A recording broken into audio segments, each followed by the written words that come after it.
देखो, पहली बात तो मैं ये कहना चाहती हूँ कि आईवीएफ अपने आप में ना एक वरदान है उन लोगों के लिए जिनको बच्चा नहीं हो रहा है। बहुत सारे मिथ्स हैं, टैबूज हैं सोसाइटी में, बट आईवीएफ कोई गलत चीज़ नहीं है। ओके एक नॉर्मल मेंस्ट्रुअल साइकिल में एक लेडी को एक एग बनता है, ओके या वो राइट साइड पे बने या लेफ्ट साइड पे बने, और लगभग जो ओव्यूलेशन टाइम होता है वो रिलीज होता है।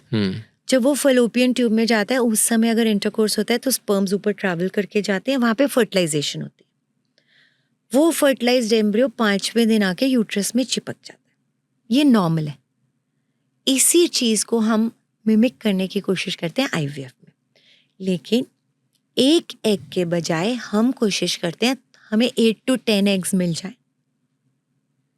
उनको हम एक पतली सी नीडल से ये एग्स बनाने के लिए हमें, जो मैंने एफएसएच और एलएच लड़कों के लिए बात की, वही के वही एफएसएच और एलएच लड़कियों में भी होता है।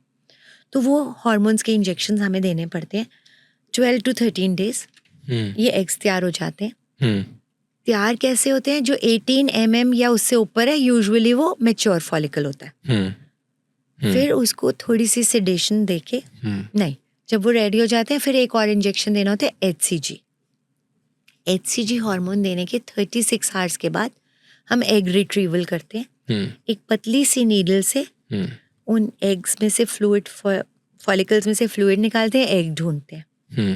अब एक एम्ब्रियोलॉजिस्ट है उसमें, एक तो गायनेकोलॉजिस्ट होगी जिसने पिकअप कर लिया, एम्ब्रियोलॉजिस्ट उस फ्लूइड में से एग्स को अलग करके इंक्यूबेटर में रखेगा और या तो आईवीएफ करेगा। आईवीएफ मतलब एग्स के अंदर आपने स्पर्म्स छोड़ दिए। ओके यूजुअली 1 एग के पीछे 1 लाख स्पर्म्स होने चाहिए फर्टिलाइजेशन के लिए।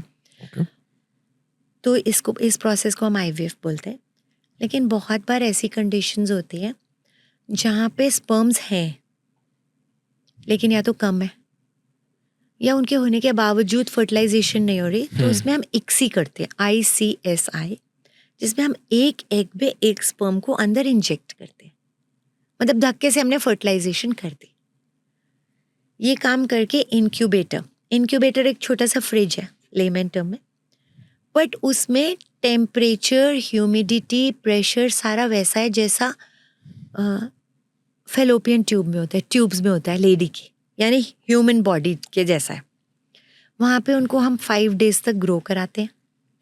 अगर हमने उनको इम्प्लांट करना है उसी साइकिल में तो कर देते हैं। ज़्यादातर हमारे सेंटर में हम उन एम्ब्रियोज को फ्रीज कर देते हैं।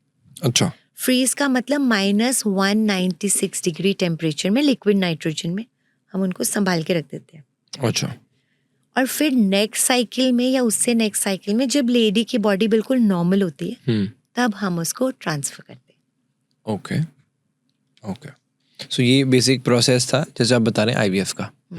तो मैम इसमें जैसे आप बता रहे हैं कि पहले से उनको बता देते हैं कि लाइफस्टाइल अच्छी होनी चाहिए। yes.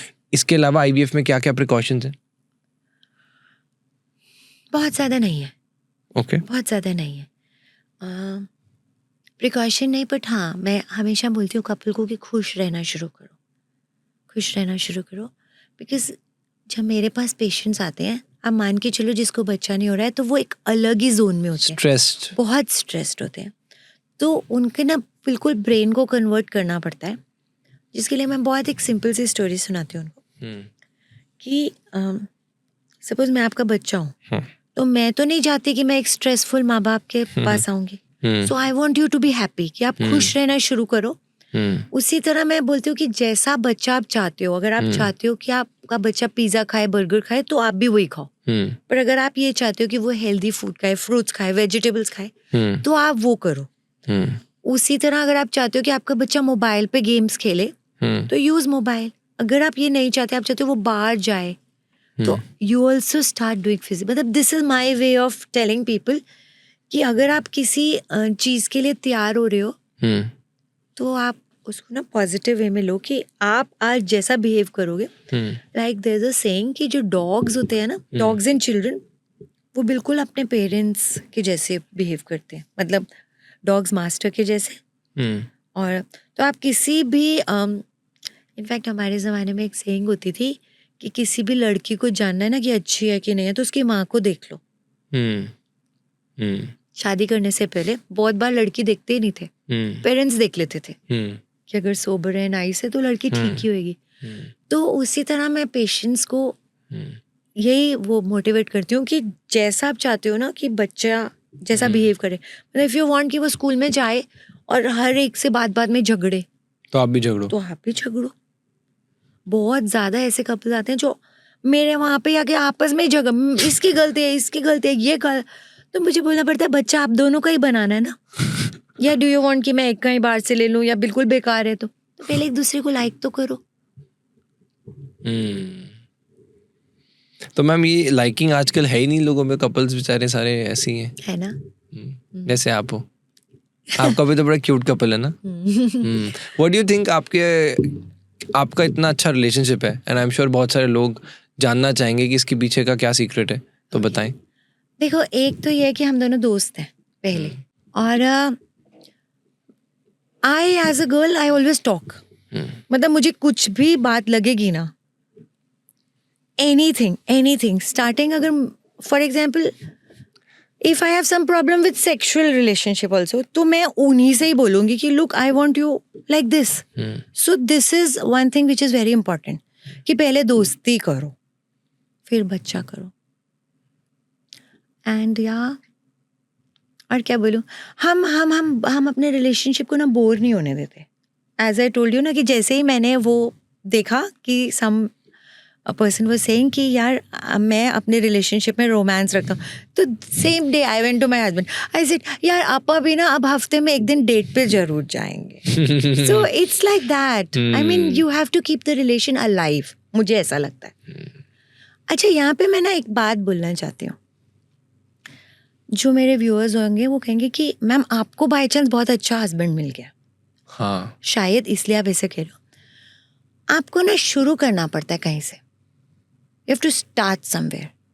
कोई बंदा अगर बिल्कुल ही बेकार है, इफ यू वांट टू से 100 on 100 वो बेकार है, तो इट्स बेटर आप छोड़ दो, कोई पॉइंट नहीं है ड्रैग करने का।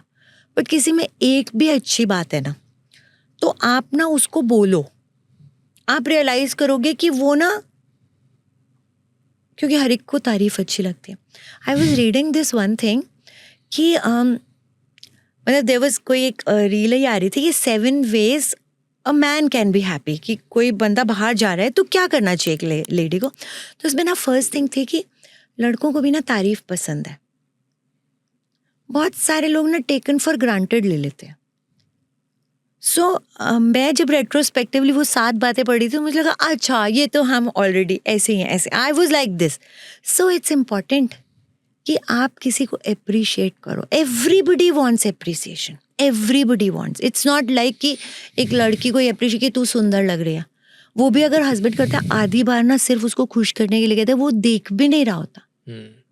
सो जेन्युइनली हमें ढूंढना होगा कि क्या गुड है, और ऐसा कोई नहीं होता कि कुछ भी गुड नहीं है।